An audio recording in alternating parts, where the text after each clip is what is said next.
Welcome back. I'm so glad to have you here. Today, I have an important question for you as we're jumping into this episode of the Intelligent Human Leadership podcast. My question is simply this: what are you looking at? What are you looking at? The reason I ask this question is, oh gosh, several weeks ago, for those of you who are following me along on social media, by all means, please do. Um, I post periodically of my skiing adventures here in Southern California, and I had shared a live, and it inspired me to come and share this podcast episode with you, where I asked the same question: "What are you looking at?" And the reason this came about was I was skiing, and the visibility was really bad. I thought, "Hey, it might get better." Um, for those of you that have not skied before, I've night skied before, but visibility is super important, so you don't hurt yourself. As you guys can probably imagine, hopefully with the snow, and if you don't have good contrast, it's hard to see where the dips are, where the terrain changes. Um, and so you can hurt yourself pretty badly if you're not careful about that. I've come across skiing at sometimes and hit an unanticipated jump and not landed in the best of ways. Fortunately, I was able to walk away. I was able to ski away, but that doesn't always happen for folks. So the reason I want to ask you this question is, what are you looking at? Is oftentimes we find ourselves not looking in the right direction or looking at the right things. So in this story, in this example for me, um, thankfully, I knew the way down the mountain. I've been down this way before. I've skied this location before, so I knew that. I also knew from being years of skiing. I first started skiing. I'm older, in the 80s, so I've been skiing for a while. But nonetheless, one of the things you learn when you first are skiing is don't just look directly at your skis. That's what kind of people want to do. They want to look down. They want to look right at their skis, and the reality is that's gonna actually make it worse. You're gonna fall over, you won't you need to look as far as you can. In this case, in this day of my skiing, it was hard to do, yet I knew where I needed to go. I knew where I was, and I knew where I needed to go. So this is important because if you're unclear on either of those, if you're not clear where you're at, and you haven't surveyed that and you haven't looked at that, it's really hard to then assess, where do I want to go? Now, I knew both and I've been through this situation before, so that's very, very helpful. But sometimes we're not always fortunate to have that situation around us. When situations come up, we can maybe just look at the immediate concerns or the issues instead of looking further ahead and considering possible options or opportunities that we need to evaluate. And so, why I say, what are you looking at, or are you looking at the right things? This is a cascading thing across domains of our life. And I'm going to focus here today primarily on business, but this can also be applied in relationships, in other areas of our lives. So I want you just to start with this idea of this problem that I see is, are you looking at the right things? And how do you know that you're looking at the right things? How can you evaluate that? How can you get perspective on that? This is super important. I'll talk a little bit later here in the podcast about some tools and resources that I use. But for right now, I want you just to think about, what are you looking at? Are you looking at the right things? And how do you know if you are or not looking at the right things? This is really, really important when we're looking and steering ourselves, and hopefully the business or the leadership role that we're taking on. Are we guiding ourselves and others in a desired direction, in a desired outcome? Or are we just hoping and wishing that we might get there somehow, some way, but we're not even sure we're looking at the right target? And so this idea of navigating, the seas of change, the ever-changing conditions. I skied this place before many times, but this particular example, it was just very cloudy. It was almost kind of misty, if you will, and it was difficult to see. And I even went slower, and I knew these slopes, and I had to be a little more cautious about navigating my way through and getting my way down. But I was able to get there, and I realized, hey, today was not the day to be making it a big, longer ski day, and I had to pivot there. But if we're not looking at these things, it's really, really important to our long-term success, personally, and how we affect our group. Now, something you may have heard of in the past is doing a what we call a SWOT analysis: strength, weaknesses, opportunities, threats. That is a great practice to use, and we'll look at things externally. And I'll start there in the conversation with you tonight. Is what is the external factors that I may or may not be considering, and where can I look for to get uh, an understanding there? What if I don't look at that stuff? So let's just look at market trends or how consumers are buying or whatnot. If we're not keeping an eye on these trends, right, it may impact our profitability in the short term. It may impact our actual company viability in the long term. Um, I'll give you some examples as we go forward here. But if we're not paying attention to changes, there is going to be challenge to stay profitable. Number one, if you can still make it in the changing market or the consumer behaviors, right? Clients, what the interests are, what the focuses are. In worst case, you actually may end up losing the business because you can't pivot quick enough in that. Oftentimes businesses do well when they first get into what I call kind of the blue waters, the ocean blue waters. There's no competition. You found your niche. You're in a good place. You've distinguished yourself in the marketplace, or you distinguish yourself in your career where you're at. Right? Been able to be very clear. However, and this is often I'm talking more competition in business, where you lose your strategic edge. You might have developed some kind of technology or specific understanding. For me, I was well versed in the Western Riverside County MSHCP. For those of you that are in the environmental world, is a very specific planning document and nuance there. And so I have an edge, if you will, because there's not a lot of people that have that. Or maybe you have specific species permits, or maybe you've gone through specific trainings, and therefore you're uniquely positioned. But that may erode over time depending on um, maybe it's not as competitive as it once was. Maybe there's a shift in the market.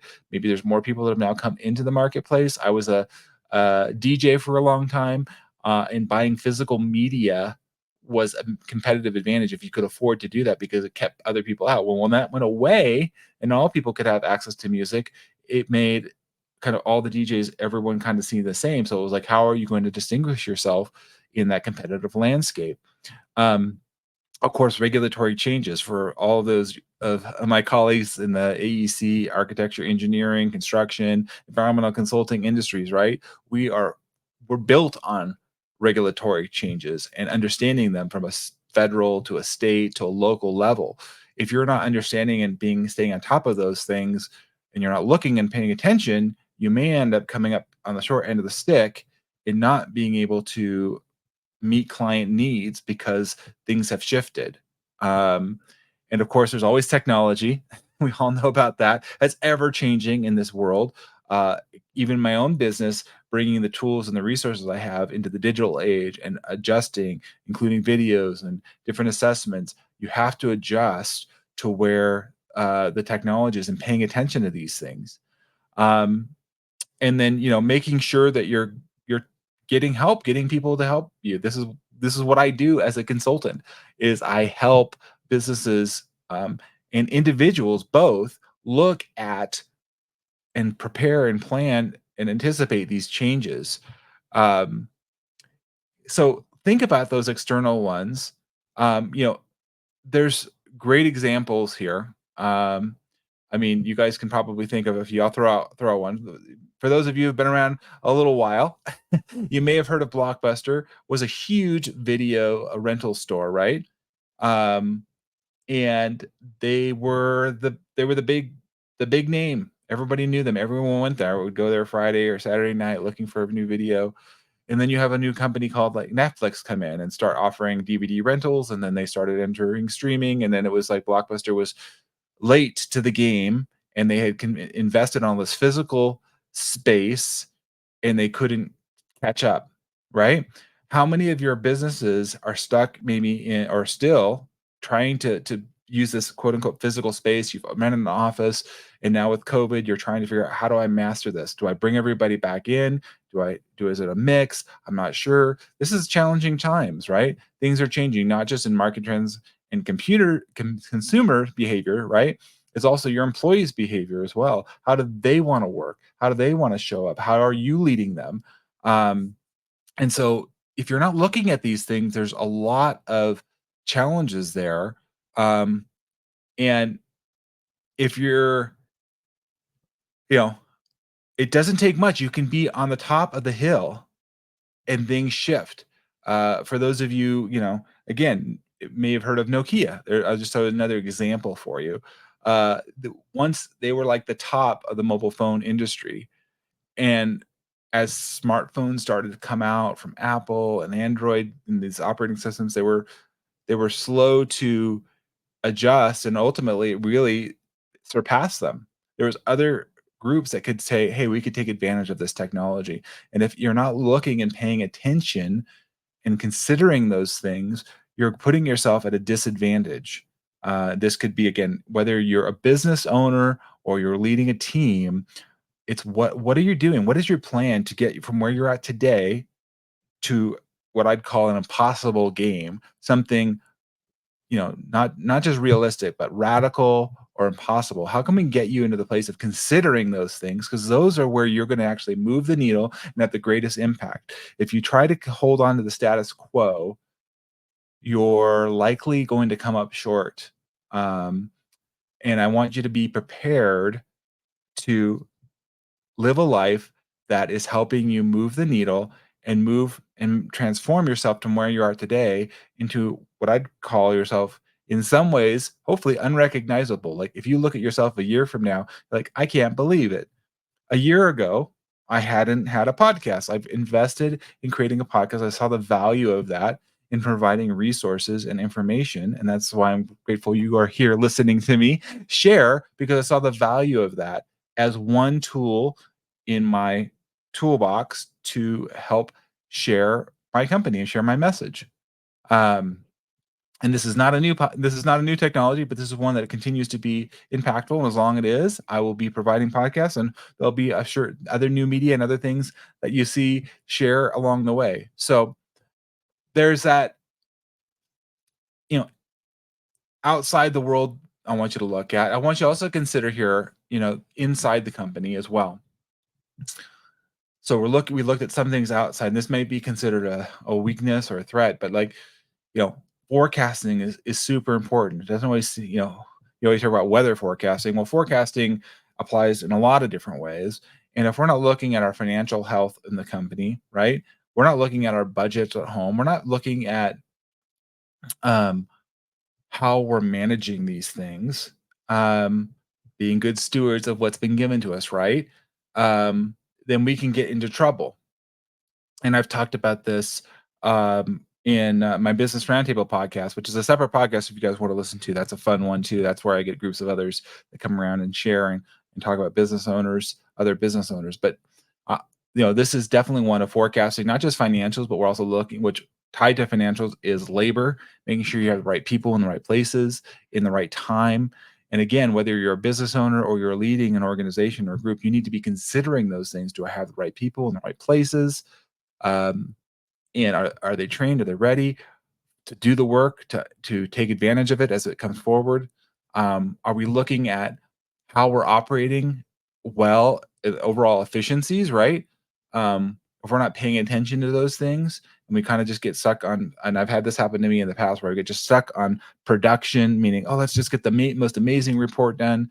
Oh my goodness, let's just do that. And we forget, well, we've lost efficiencies and we haven't done a good job at managing the resources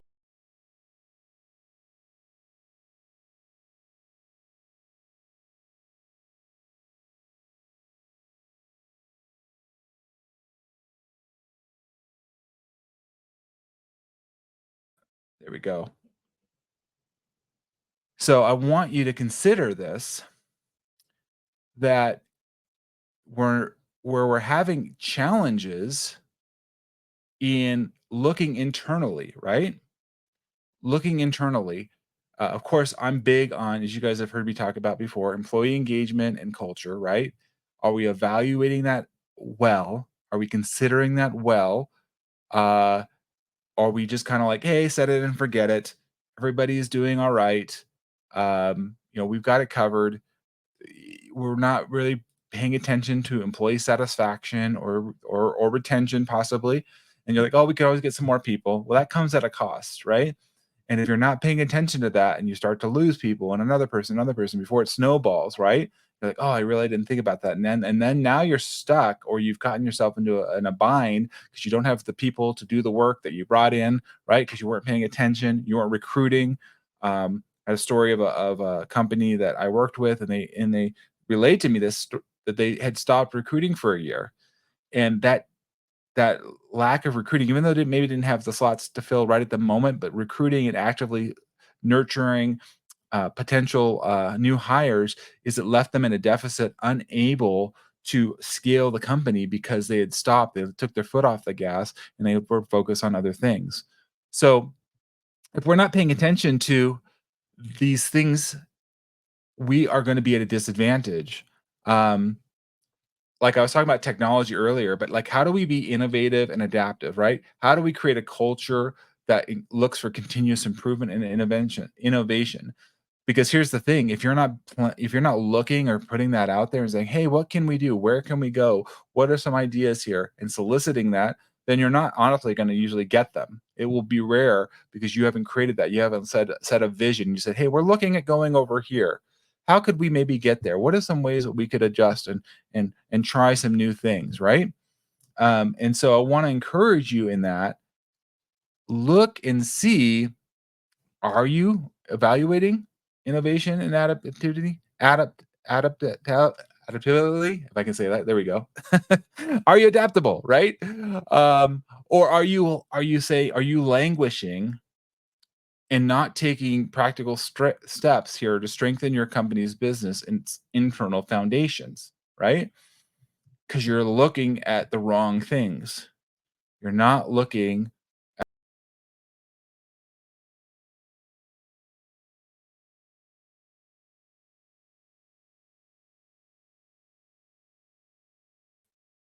that we're paying attention and that we're able to make sure we're evaluating what we're looking at. One other idea and one area I also want to throw out your way here is, again, I've talked about this before, but I want to bring it back. Are your vision and values and your mission all clear? Is it lined up? Do you agree with it? Is it looking at the direction? Is it targeting the where you want to go?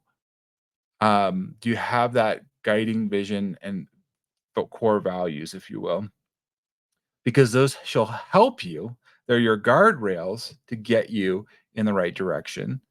But they may need to be revisited because, again, we talked about at the beginning of the podcast, you know, how are you getting there? Well, these are part of the tools about how you're going to get there if you have these set up correctly. Um, have you considered? Are you evaluating your reputation in the market? The loyalty from your clients? Um, do you survey? Are you getting feedback from them, right? Are you looking at those things, or are you just saying you're kind of siloed, or just telling yourself, yeah, we don't really need to know that as much, or it's not as big of a deal because we were working on these other things? Well, I want to just have you consider, are you looking at the right things? What's your sustainability for your business, for the long-term viability? Is it built only on you or key people? And if those key people go away, the business goes away? Are you looking at and evaluating those risks out there? And are you looking at, for example, how does this entity, this organization, right? How do you give back? How do you use the resources that you've been entrusted, that you hopefully are being very successful in, and be responsible and give back? Are you looking at that? Or are you just in a place of taking in and you're not considering how you can give back and connect with others?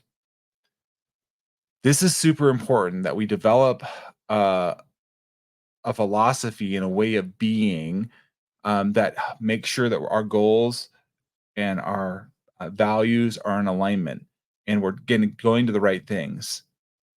Because what can happen is if you're not paying attention to this, years ago we had a mortgage meltdown here in the United States for the most part because people weren't looking at the right things, for example, and then they started to do unethical um, unethical behavior and contracts. Whether legal, maybe it was technically legal, but it probably wasn't the best thing, and they weren't looking for the best uh, for themselves and for those others. I think, we got caught up sometimes in easy money and certain things. Not everybody. I'm not making a blanket statement here, but I want you just to consider what are you looking at and what got us into trouble because it wasn't just one person, it was another person. And we got stuck looking at things that weren't in the best interest of ourselves and those that we were serving.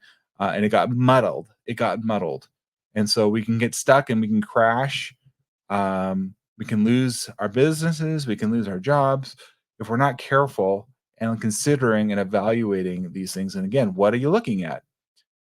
Do you have a process to evaluate those objectives, those goals? And that's what I do in the Steward Yourself program for individuals, and then I have the Steward Your Business for businesses that need this help on a larger scale. But the reality is, we go through a process here of looking at what I call is your foundational fact map. Like, what are the facts of your life, right?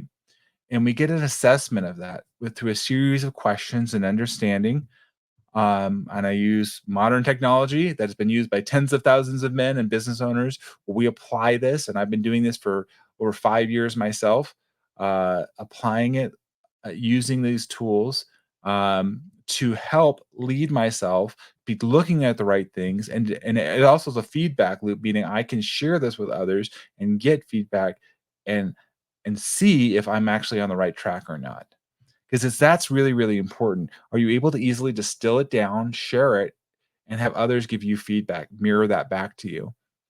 So we go through and we assess where you're at. Just like I said, start at the beginning of this podcast, where I was at the beginning of this podcast was stuck on the ski slope because it was bad visibility, but I knew the way I needed to get down. I knew my objective. I knew how I could do it. I'd been down this road before. Um, Not exactly the same conditions, but very similar. And so I knew the way I could get down. But sometimes we don't always have that. That's where a trusted advisor can come in here and help guide you. That's what I'm committed to doing, having 20 odd years in the AC industry and such. But going through and evaluating where you're at right now and saying, okay, let's not freak out. Let's understand where we're at, get a lay of the land, and then we can rechart, our course. So if we're off course, we're pivoting, we're looking at where we want to go, we can adjust. And now we have a plan. And how do we plan it? Well, we pick a goal. We pick these objectives based on the best information we know at the time, and I like to use these kind of in a 12-month shot, if you will. It could be a little more of that, could be a little less, depending on where you're at. But let's just use roughly. But then we don't just set it and forget it. It's not just, oh, let's just throw something out there for a year. It's then we come back to this every month and every week. We look and we evaluate: are we on target? Are we off target? What are the corrections that we need to make? Did we make our win for the week? Are we meeting our mission? Right? And when you have that with a coach in a community, I can tell you can go much further than you can alone. And even when you're in a business, it's good to have outside perspective to just even, test it, stress test it. You might have heard that being said before. Let's stress test. Let's just see how this holds up. Right. And so this is really, really key to your long term success, and your sustained success over time. So you're going to build habits, you're going to build tools and resources that will actually get you much further than you would have ever gone before. And this will spill over into all areas of your life. I tell you firsthand, and like I said, I'm not getting into other areas tonight as I'm sharing this with you, but it applies to your relationships, your marriage, your children. It's across all these domains. But let's just focus on business here tonight, as I'm sharing this with you, and so that you can get 100% clear about where you're at and where do you want to go and walk you through that process. That's what I call the impossible game, leading you from your facts to your impossible game, getting you to really become free of the entanglements and knowing you're very clear on where you want to go.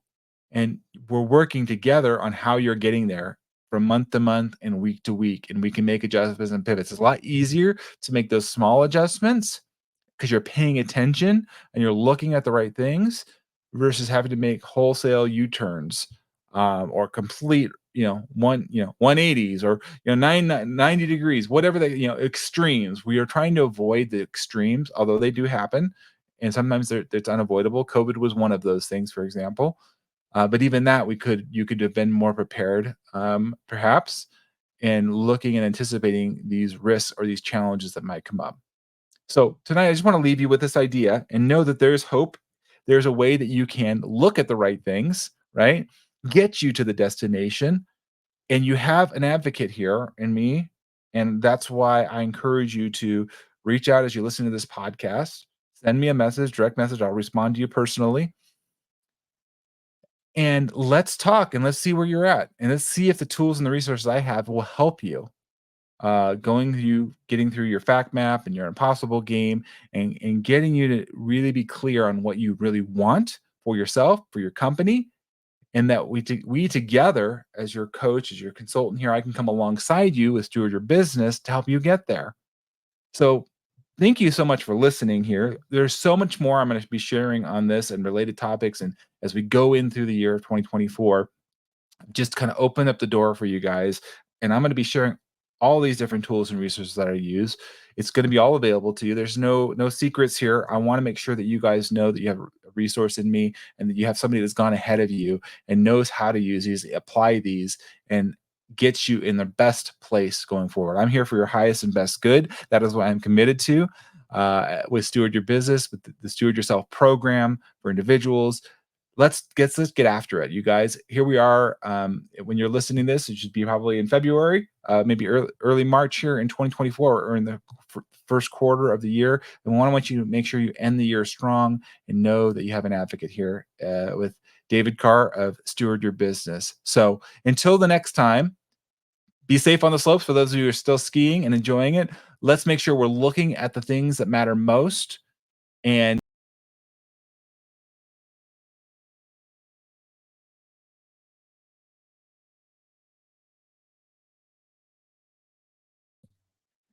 know that you have an advocate here with me to help you. I'm excited to work with you guys, and I appreciate all of your support. Thank you for leaving reviews, sharing this podcast with others. Have an amazing, amazing week. Until next week, this is David Carr of Intelligent Human Leadership, wishing you all the best. Have a great day.